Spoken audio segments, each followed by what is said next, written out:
Yes, sometimes it may be hard to say goodbye, and it may be even painful to do that very thing.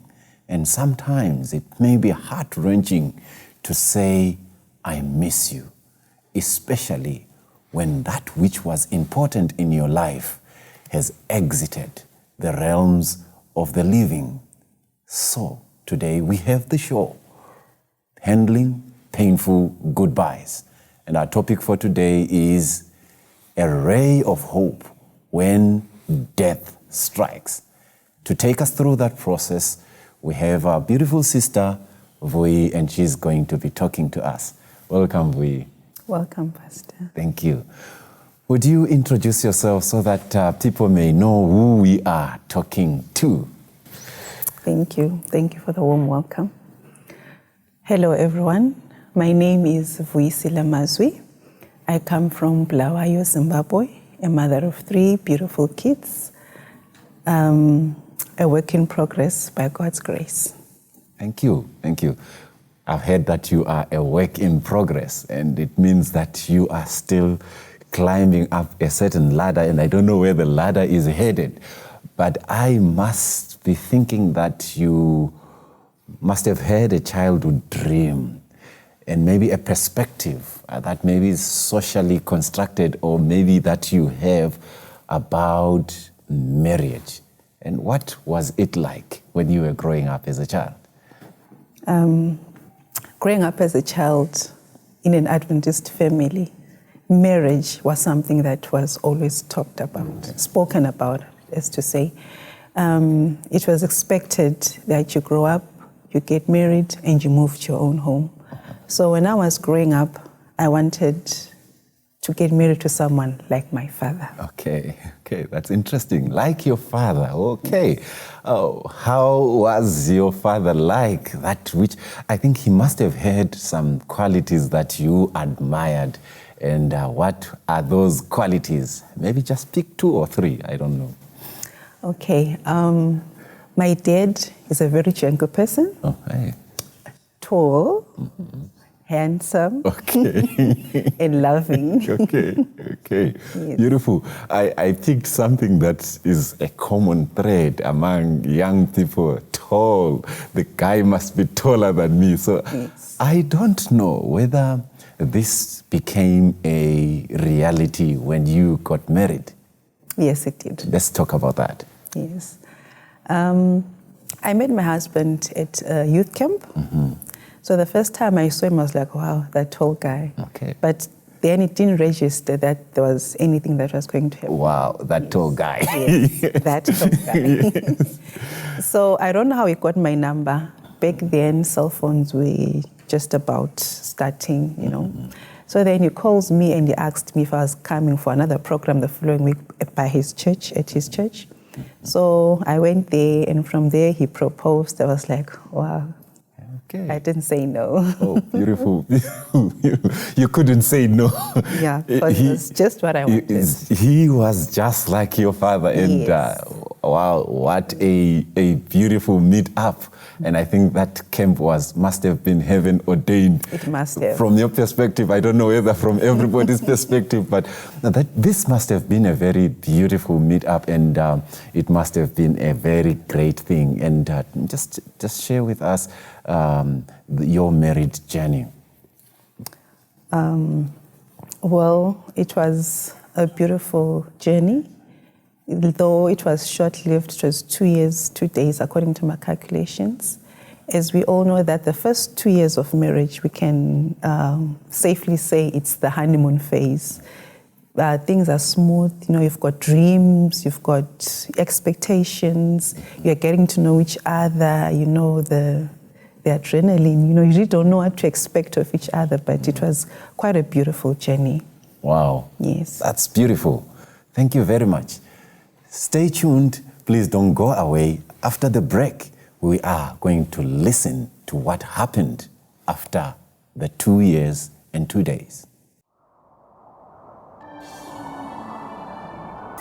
It's painful to say goodbye. It's hard to say I miss you.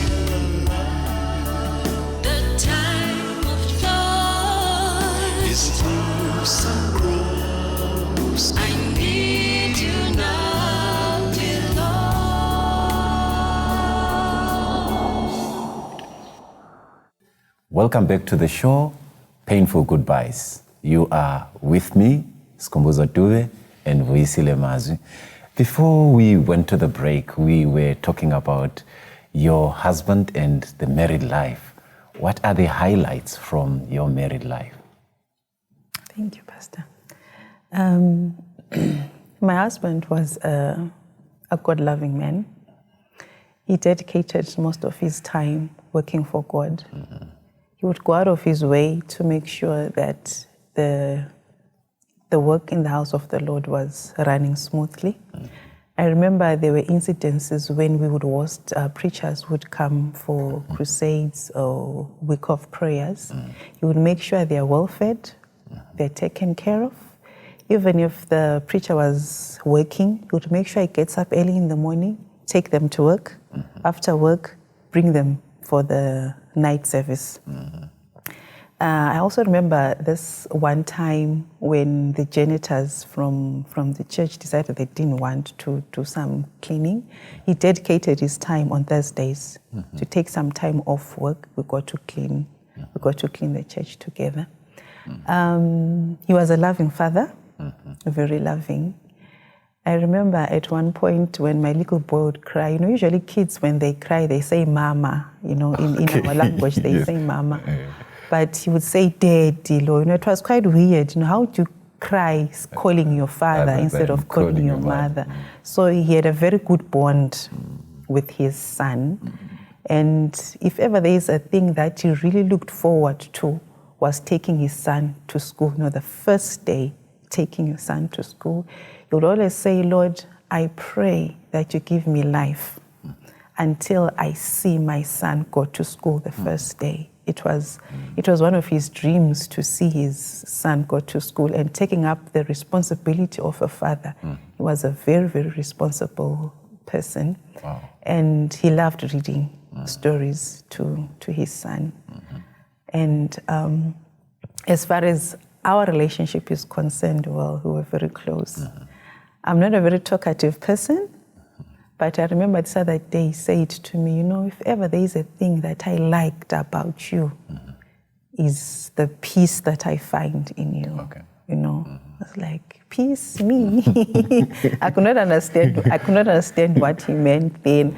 But now I really understand it so much because I'm not a very talkative person. Yes, I do talk, but I'm not a very talkative person. So, at work there's so much noise and I want to come home to peace, That was how best our relationship was. He was very comfortable with me and I liked that about him.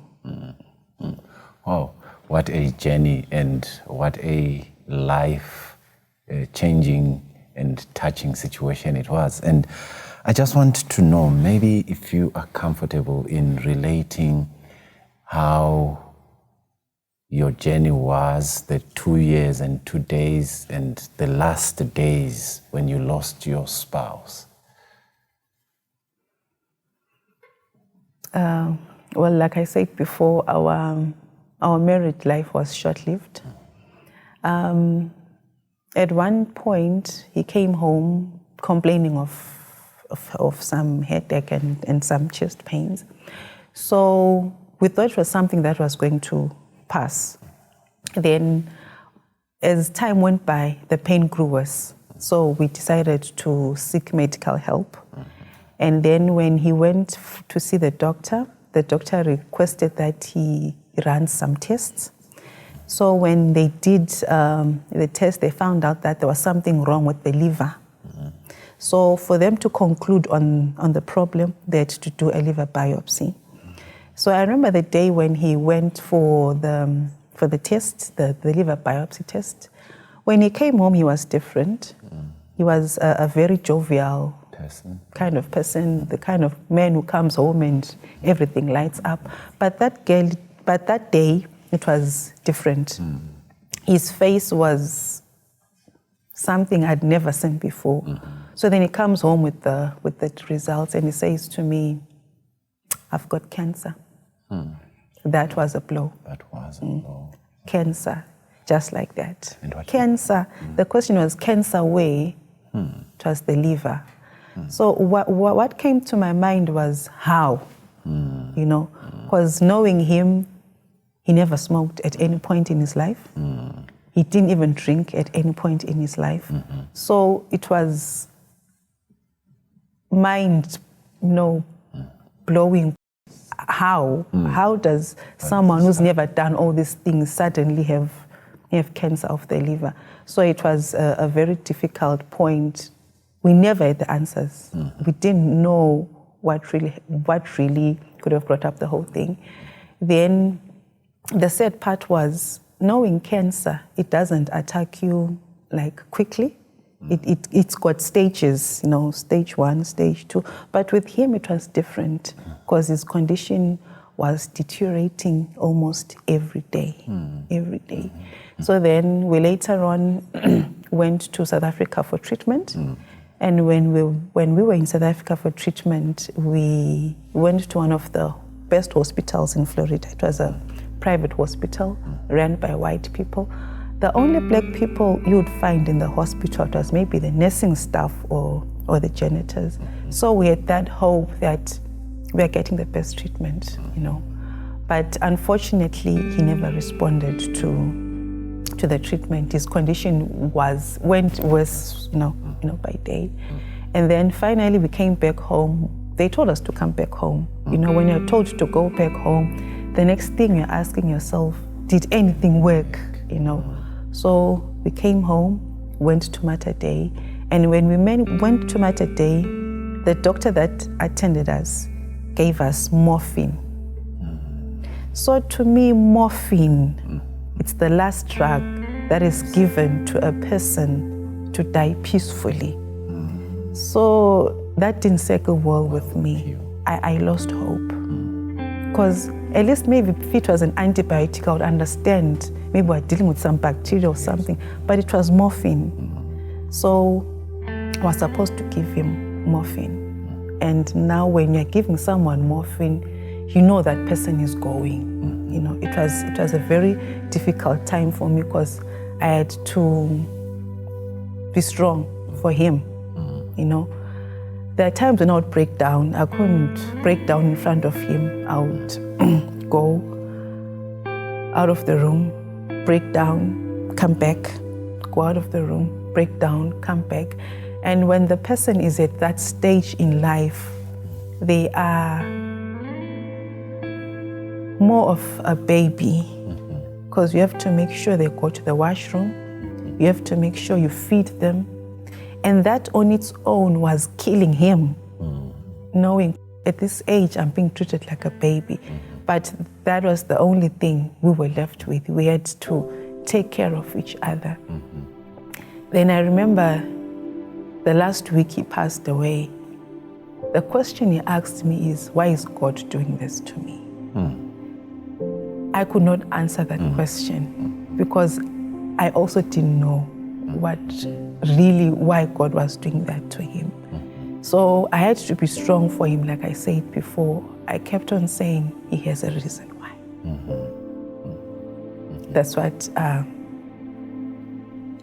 kept us going, saying he has a reason why. Yes. That was the most difficult part of the journey, and we understand that it must have been extremely painful when that was happening. And the question, why is God doing this to me? And what has been the most difficult thing that you have faced in your life?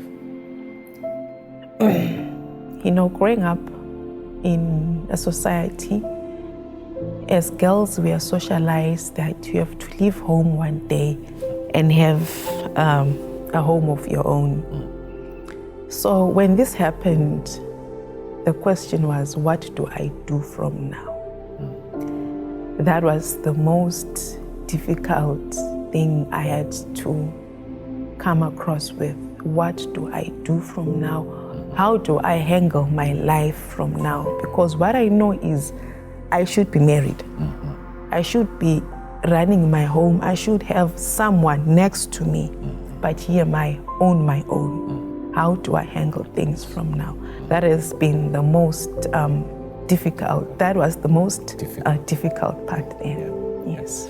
Now, we're growing up in a society that has got a lot of stigma pertaining to, and you are a young widow, there's a lot of stigma. Maybe let's talk about that as well. You know, in an African society, when a husband dies, the normal thing is you are the one who killed him. The society labels you a witch. The society will give you names. The blame comes on you. That's the stigma that is with losing a husband in our African society. So when people are looking at you, they are looking at a witch, they are looking at someone who is a killer. You know, it really destroys someone inside. And you become what you call umazakela. I don't know how you put it in English. Yeah. Yes, that's the other thing that. It's a derogatory term. Yeah. Yes. It really affects your self-esteem, because when you're walking amongst people are pointing at you, people are calling you names. You really have to be strong to stand above that.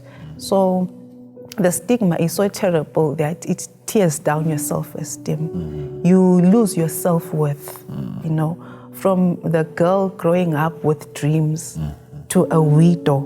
They are two different worlds. Yes. That must be very hard and heartbreaking indeed. And maybe in the society there are things that we actually do and we maybe say, and you've shared the Mazakela aspect. Maybe there are things that we do that may evoke the pain of losing your husband. What could be those things? Yeah, in our society we have bold people who really don't have boundaries when it comes to helping people go through pain. You have this saying that goes, I don't know how you would put it in English, yamaseko. When you are young and your husband passes away, they'll say to you, ulamaseko, like meaning uti iseko has got 4 legs. 4 legs. So if the first husband is gone, automatically the second one is going, the third one is going, then you circle on the fourth one. So it was quite a difficult thing to handle, because you're asking yourself, will I go through that as well? Pain after pain after pain. That's what the society brings to us. They are not really mindful of what they say to you because of the stigma, that you carry. There you have it, friends. This is what we do, and when we come back in the next segment, we are going to look at ways of coping and helping people that are going through this difficult time. It's painful to say goodbye. It's hard to say I miss you. The time of love Is through some grows. I need you now, dear Lord.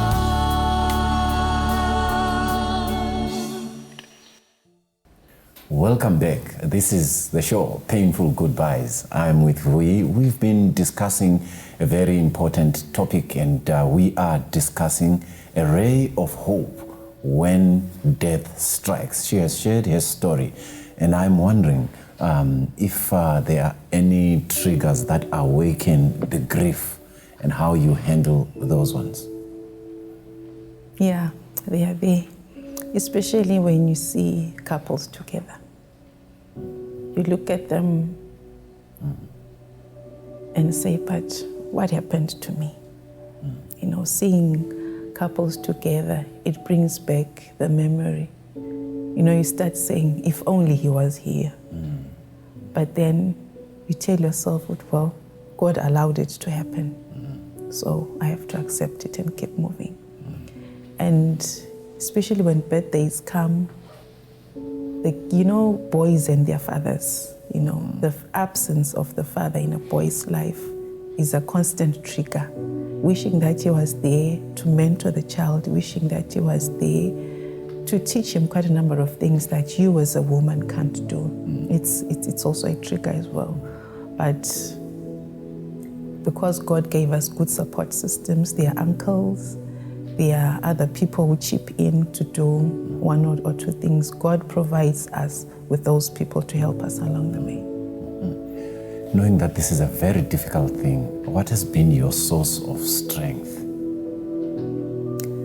My source of strength has been God. Knowing that God loves me, knowing that God is there, and He has done so much for us along the way. There is so much evidence that I can spend the whole day narrating, how faithful He has been. So He has been my source of strength along the way. And I was blessed by a God-loving grandfather, my late grandfather, Timothy Chabangu. He was a spiritual mentor to me. So him being available when I needed support, he's been a good source of strength. But mainly it's been God and His grace. It's not your first time hearing you talking about this story, sharing it. How did you transition to a place where you are comfortable in talking about this heart-wrenching story?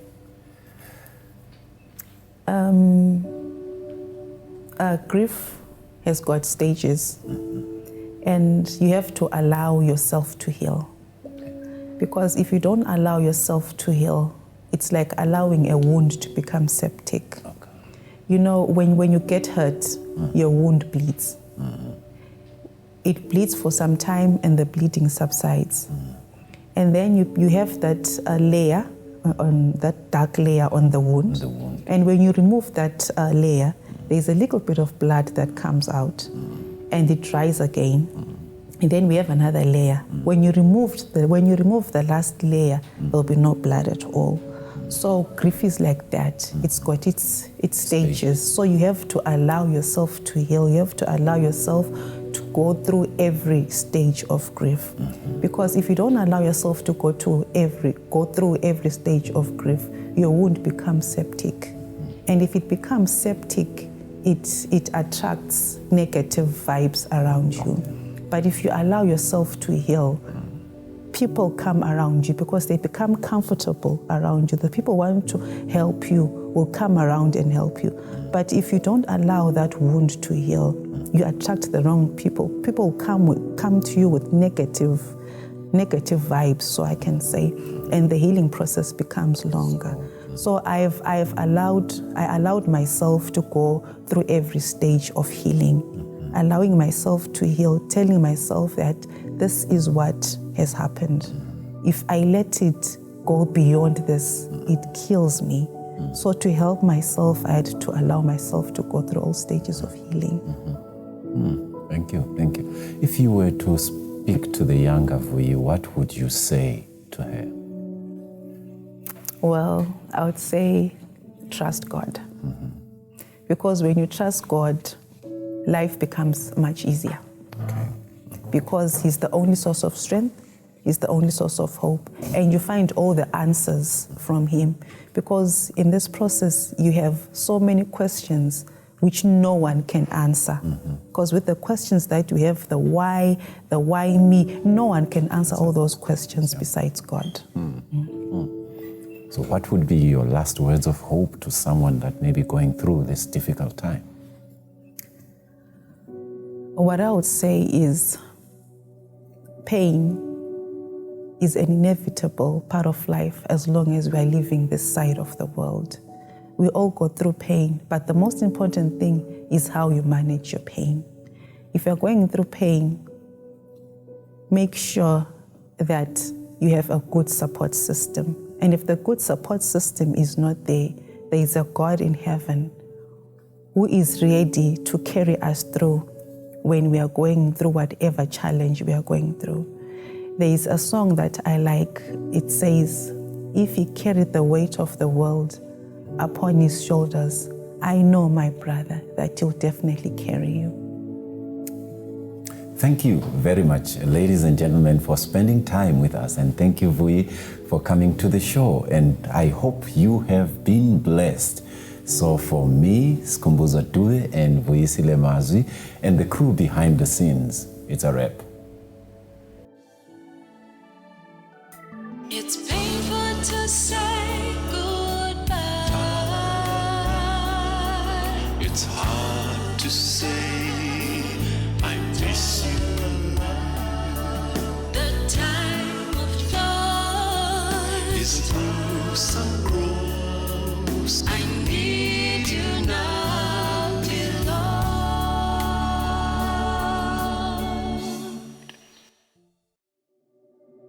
Hi out there, my name is Skhumbuzo Dube, the host of the show, Painful Goodbyes.